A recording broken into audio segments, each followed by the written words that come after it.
এবারে জানাবো খবরে বিস্তারিত। আপনাদের সাথে আছি আমি রিফাত তাসনোভা। পূর্বাঞ্চলের রাজুকের প্লট দুর্নীতির অভিযোগে ৩ মামলায় ক্ষমতাচ্যুত সাবেক প্রধানমন্ত্রী শেখ হাসিনা ও তার সন্তান সজীব ওয়াজেদ জয় ও সাইমা ওয়াজেদ পুতুলের বিচার শুরু হয়েছে। ঢাকার ৫ নম্বর বিশেষ জজ আদালতের বিচারক মোহাম্মদ আবদুল্লাহ আল মামুন মামলার সাক্ষ্য গ্রহণ শুরু করেছেন। সাক্ষ্য দেওয়ার জন্য দুদকের উপপরিচালক সালাউদ্দিন, সহকারী পরিচালক আফনান জান্নাত কিয়া এবং এস.এম. রাশিদুল হাসানকে আদালতে হাজির করা হয়েছে। ক্ষমতার অপব্যবহার করে পূর্বাঞ্চল নতুন শহর প্রকল্পে ৩০ কাঠা সরকারি জমি বরাদ্দ নেওয়ার অভিযোগে ৩টি মামলা করে দুদক। এর আগে গত ৩১শে জুলাই এই ৩ মামলায় আসামিদের বিরুদ্ধে অভিযোগ গঠন করে বিচার শুরুর আদেশ দেয় আদালত।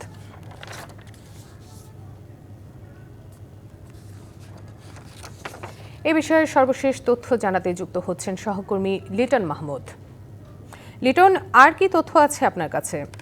আপনাকে ধন্যবাদ। আপনি যেমনটি বলছিলেন, রাজুকের যে প্লট দুর্নীতি, সেই দুর্নীতির পৃথক 3টি মামলায় সাবেক ক্ষমতাচ্যুত প্রধানমন্ত্রী শেখ হাসিনা ও তার পরিবারের বিরুদ্ধে সহ ৪৭ জনের বিরুদ্ধে যে মামলা রয়েছে, সেই মামলা সাক্ষ্য গ্রহণের এখন এই মুহূর্তে চলছে।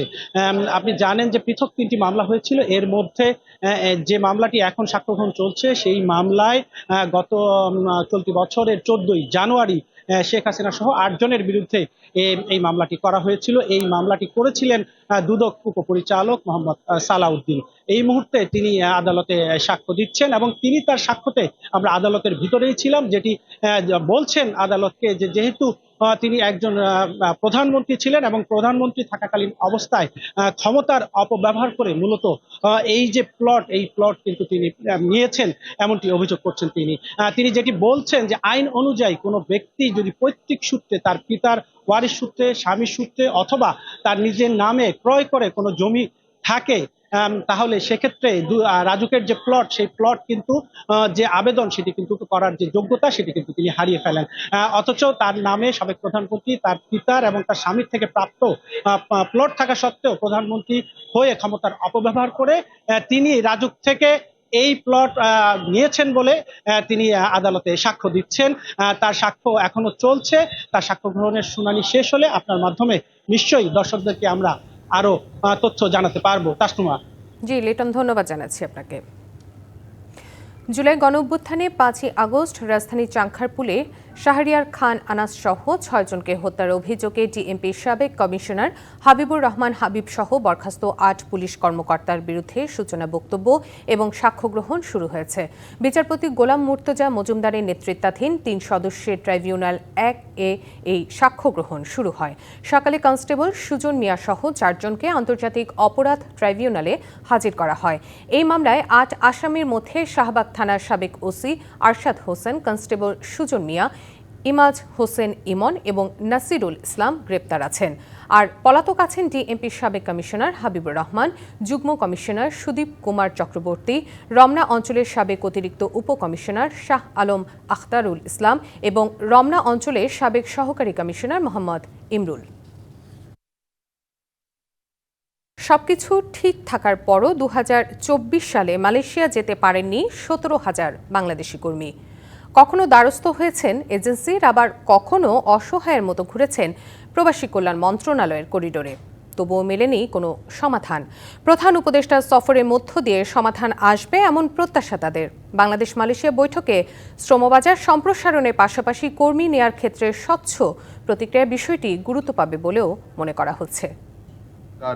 অন্তর্বর্তীকালীন সরকারের 5 আগস্ট গণ অভ্যুত্থানের পর ডক্টর মোহাম্মদ ইউনূসের নেতৃত্বে 8 আগস্ট গঠিত হয় নতুন অন্তর্বর্তী সরকার। 13 আগস্ট টেলিফোনে প্রধান উপদেষ্টাকে অভিনন্দন জানিয়ে সব ধরনের সহযোগিতার আশ্বাস দেন মালয়েশিয়ার প্রধানমন্ত্রী আনোয়ার ইব্রাহিম। সে সময় মালয়েশিয়ার প্রধানমন্ত্রীকে বাংলাদেশের সফরের আমন্ত্রণ জানায় প্রধান উপদেষ্টা। গেল বছরের 4 অক্টোবর এক সংক্ষিপ্ত সফরে ঢাকায় আসেন মালয়েশিয়ার প্রধানমন্ত্রী।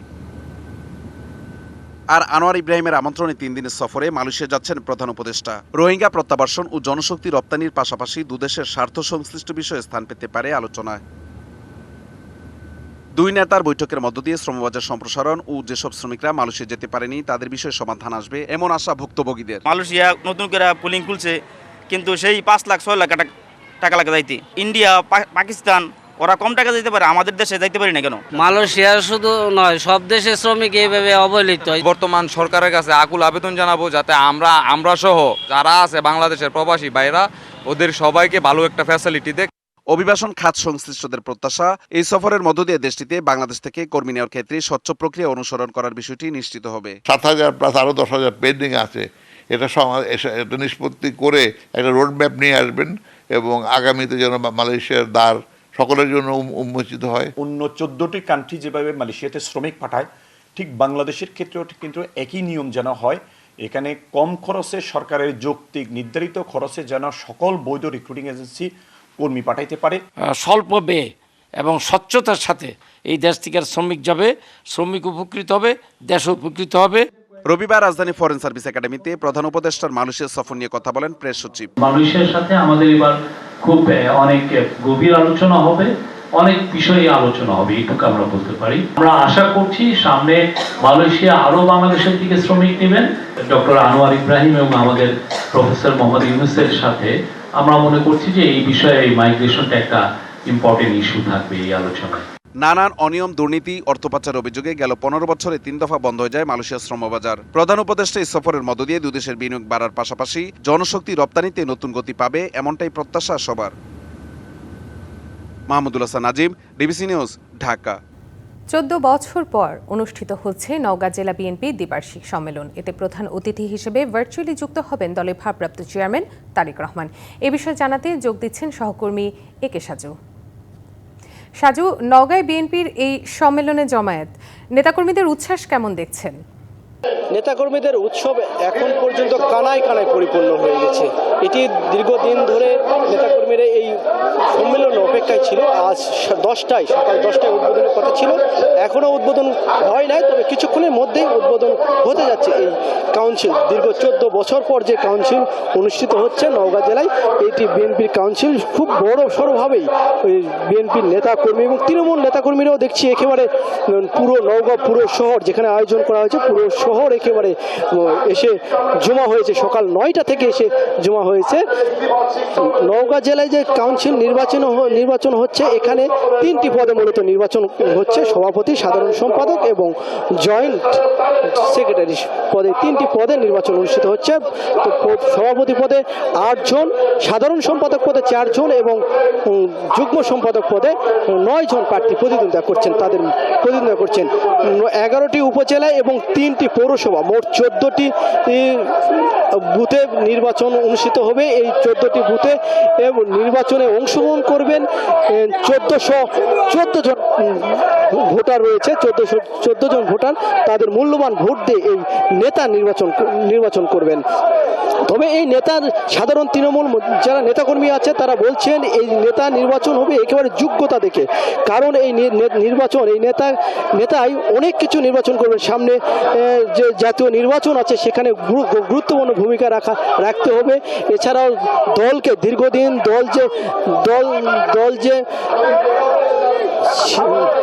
নেতা শূন্য ছিল সেটি আবার সংগঠিত করবে, এমন গুরুত্বপূর্ণ দায়িত্ব পালন করতে হবে। এই কারণে যে গুরুত্বপূর্ণ, সবাই বলছে যে একেবারে যারা যোগ্য, যারা নেতা কর্মীদের সঙ্গে এই অসময়ে ছিল, এই 17 বছর ফাঁসির সরকারের আমলে যারা নেতৃত্ব দিয়েছে, জেল জুলুম কেটেছে, তৃণমূল নেতাকর্মী যারা লাঞ্ছিত হয়েছে, জেল জুলুমের মধ্যে পড়ছে, তাদের পাশে দাঁড়াইছে, এমন নেতাকেই বেছে নেবেন, এমনটি বলছেন তৃণমূল নেতাকর্মী এবং ভোটাররা। এমনটি ছিল নওগাঁ থেকে সর্বশেষ খবর বিএনপির। জি সাজু, আমরাও দেখতে পাচ্ছি নেতাকর্মীদের উচ্ছ্বাস। আপনাকে ধন্যবাদ জানাচ্ছি। সংবাদ এই ছিল এখনকার মতো। ডিবিসি নিউজের সংবাদগুলো পড়তে ভিজিট করুন dbcnews.tv আর ভিজিট করুন ডিবিসি নিউজের ফেসবুক পেজ এবং ইউটিউব চ্যানেলে। ডিবিসির সঙ্গে থাকুন।